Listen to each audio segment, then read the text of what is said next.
London, even the top players cannot stop comparing Britain's clamorous exit from the European Union to a divorce, and with each passing week, the process feels more like a marital split. It has been public and embarrassing and messy, and that's just in London. Not only are Britain and Europe tussling over how much should be paid in the divorce bill, but the governing Conservative Party is roiling with ideological divisions and leadership intrigues, all brought upon by Brexit. For months, we have been in that stage in the separation where all the parties are taking sides and saying nasty things. Whether the serious negotiations can begin will be determined in part by a major speech Friday afternoon in Florence by British Prime Minister Theresa May. Supporters are billing the address as a defining moment, when the embattled Tory leader finally will reveal a clear version, versus a lot of poll-tested words, of where she plans to go with Brexit. Her detractors already were trying out their cutting lines on Twitter. If you have tuned out,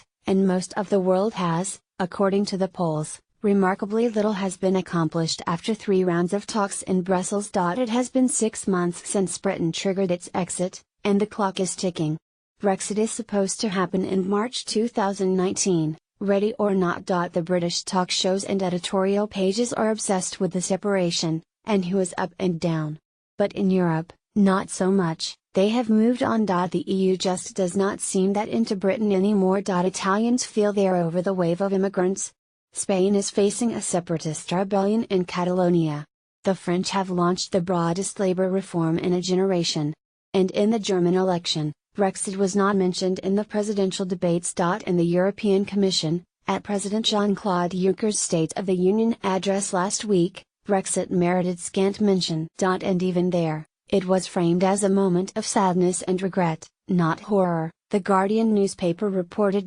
But there is a ton of drama. The Europeans and British spent the summer lobbing insults. More disturbing for proponents of an orderly, business-like Brexit, the ruling Tories are tussling among themselves over how best to cut the strings, and who is really in charge. Alistair Campbell, a former Labour Party spin doctor, described the jousting within the Conservative Party as leadership psychodrama. Britain accused Europe of being stubborn and unimaginative, and has threatened to walk away from the table altogether.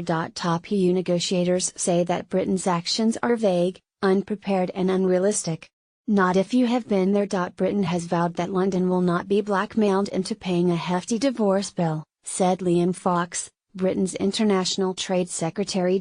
Independent estimates of that bill, the settling of accounts for commitments made, offset by investments paid, minus rebates, range from $30 billion to $90 billion. British news outlets Thursday speculated that May might name her own number, around $25 billion. There are hardline Brexiteer Tories who argue that Britain should not pay a pound. The 27 EU member states have remained united that they will start talking about future rights, privileges and trade for Britain only after sufficient progress has been made on 3 other key issues: EU citizens' rights, the border with Ireland and the divorce bill.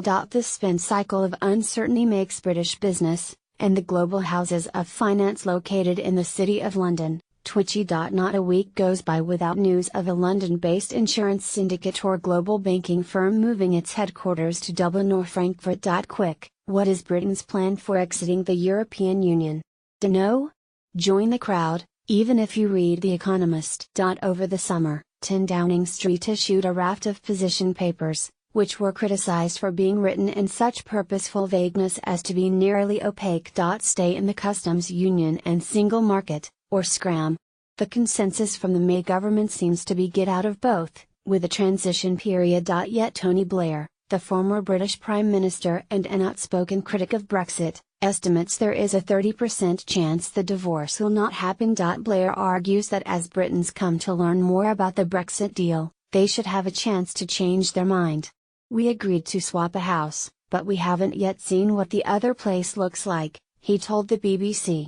It's a bit late now, this epiphany, sniffed Defence Secretary Michael Fallon. He noted that it was under Blair's premiership that Britain in 2004 decided not to apply border controls for Eastern Europeans. He also had some words for the former Prime Minister: Tony Blair has got to get over it. The Europeans complain Britain is sending mixed signals. They make a good point. Enter Boris Johnson, Britain's mop-headed Foreign Secretary and one of the leading figures in